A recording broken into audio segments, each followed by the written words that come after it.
Welcome to this extremely informative tutorial on how to play, this game. Keep in mind that these really cool looking helicopters and stuff like that takes lots of practice in this game, and if you're really good at playing crazy, that doesn't mean you'll learn this game in less than a second. Sorry about the big lag in the intro, my computer was doing what computers always do. Anyway, let's get into the video.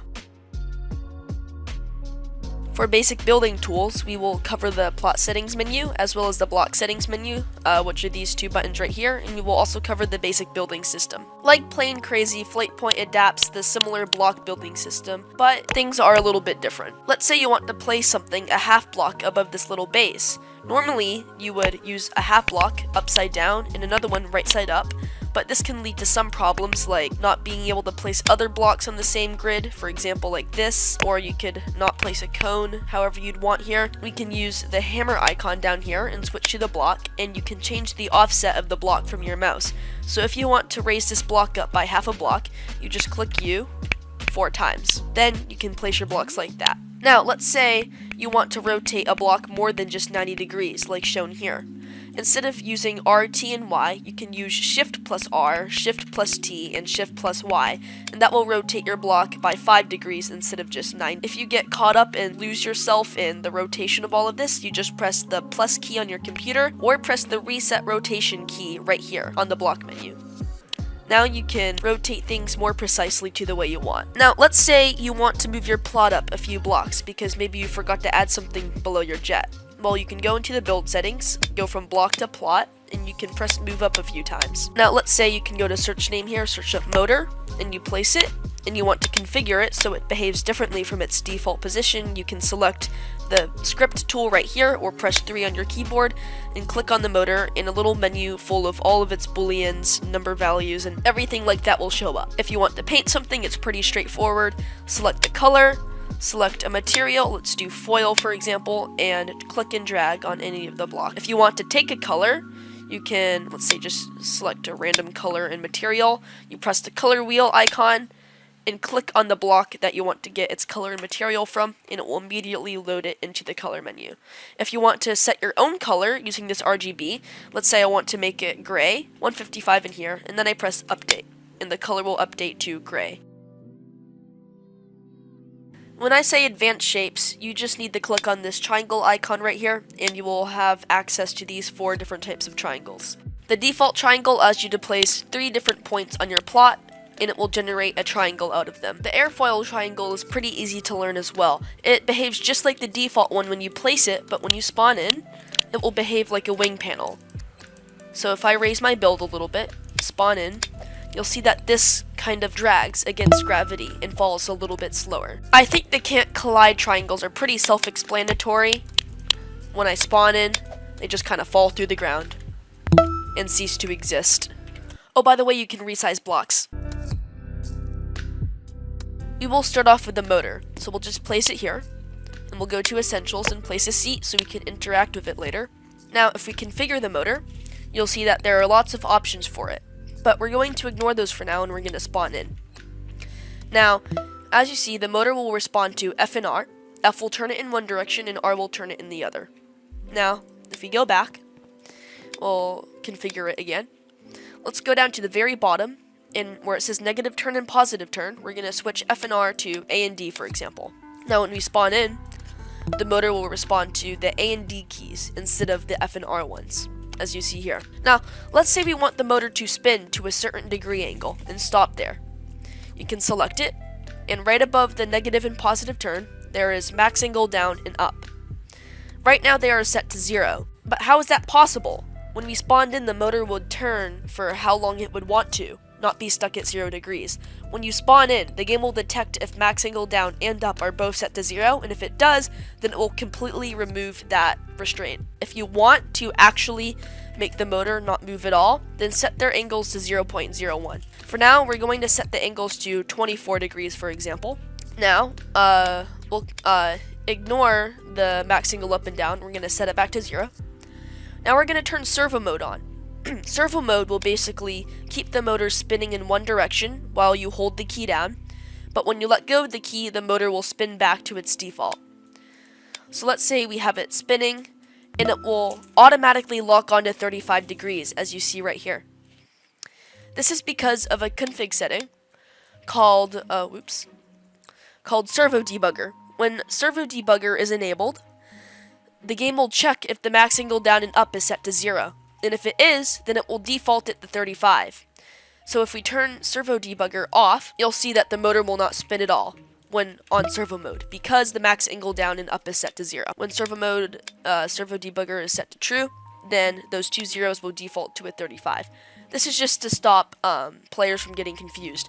But if we were going to set our own custom angles here, so let's say max angle down is 90, and max angle up is 35, you'll see that the motor will now actually spin 35 in that direction and 90 in this direction. Locked will basically make the motor split itself in half when it spawns in.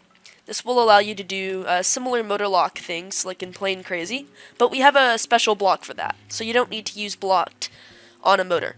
I meant to say locked, you know what I mean. Visible will toggle whether the motor will be visible when spawned in. This will be useful for making your motors invisible.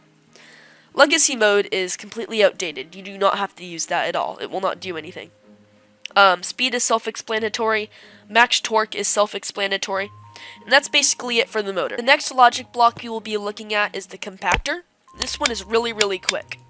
So this has only 3 different options, whether it is visible or not when you spawn in, and whether it is automatic when you spawn in, and what key you need to press in order for it to compact.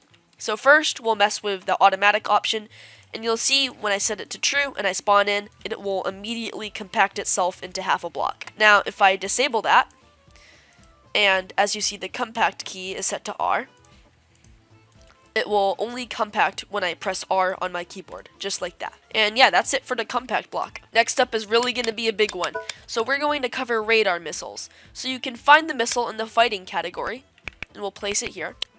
Keep in mind that this block might have to be achieved by an achievement sooner or later, probably the Got 'em badge, so make sure to get that, because this missile might not be free and available soon. So this missile pairs with, in the logic category, the communicator. Now, these 2 blocks are pretty special, because like I said, they work together. The communicator block will basically check if there are any other communicator blocks owned by any other players in the airspace.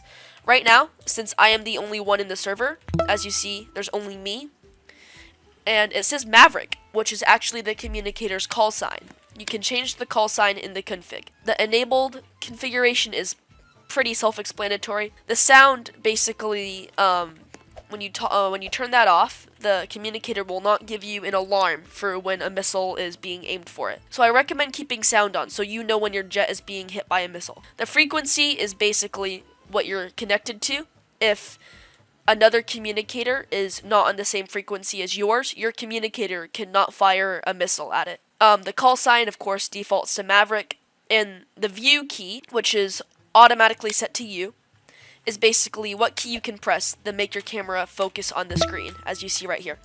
You actually do not need to sit in a seat, so you can always see the communicator no matter where you are. Now, without another player in the server, the communicator will guide the missile to shoot at a random little point in that space right there where my mouse is. Also, a little reminder, since I can't show you right now, enemies on the communicator will appear as red dots, and an enemy that the communicator is aiming at will have an extra big red outline around that one red dot. The rest of the logic blocks are pretty simple, including the anchor block, the camera, the disconnector, and the landing gear.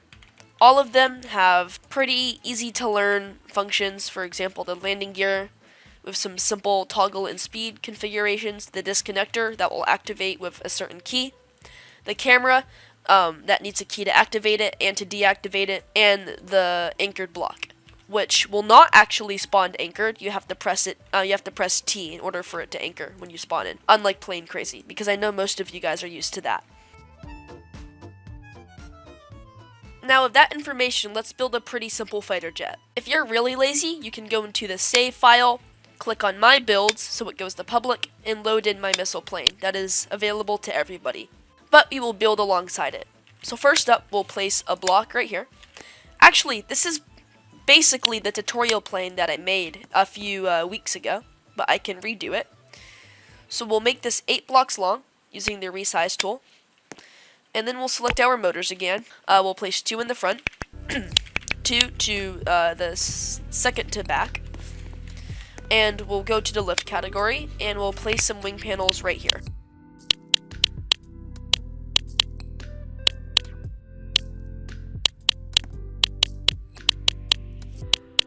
Just like that. Now we will, actually no, extra blocks like that, Okay, 5 block long wings. What am I even saying?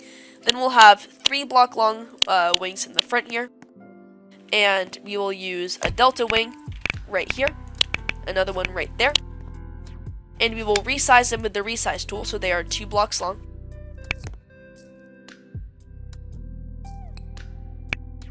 And then we will use more wing panels to cover that up. Now over here, okay, it looks like I did make this a block shorter, but it's okay. We will use half wing panels, so they will connect to that motor there, but not to the middle wing. And we will do pretty much the same thing. So we'll just place 4 wings here, not 5, and then we will delta wing, resize, and then we can place more wing panels just like that. Now I copied the config from these motors into these ones. So for the top left one, we want servo enabled, visible enabled, powered enabled, servo debugger enabled. The speed will be set to 1, max torque 50. Don't mess with the max angle down and up, and the negative and positive turn is A and D. And that will also be the same config for the right motor. So both of the front motors have the exact same configuration. Now for the back, just quickly copy this, put it in here. These back motors are the exact same as the front motors, except this one is E and Q for negative and positive, and we'll copy that over to the right one. And we'll switch E and Q down here to Q and E. So this one is E and Q, and that one is Q and E. Good, so now we have our functioning ailerons and stuff. And just to make this look a little more acceptable, I'll add half wing panels like that. Also, I am aware that the delta wing is a little bit bigger than the others, but I can fix that. No, I can't. Anyway, we will now add some thrust to the back. We will add in some wing panels. Oh, okay. Now this is something to be aware of. It's a bug, so instead of using the resize tool for that, for now I will just place 8 blocks. And I will place the wing panels like this, place a delta, resize it, and then I will place a seat right here. And this is going to be where we put our missile. So I'm going to place a block right here. Stretch it to 2 blocks. I'm going to go to radar missiles. And I'm going to use my offset tool. I'm going to press H a few times so it goes to the front like that. Then I will go to logic and place my communicator. I will quickly press backspace and plus so the communicator is all reset when it comes to offset.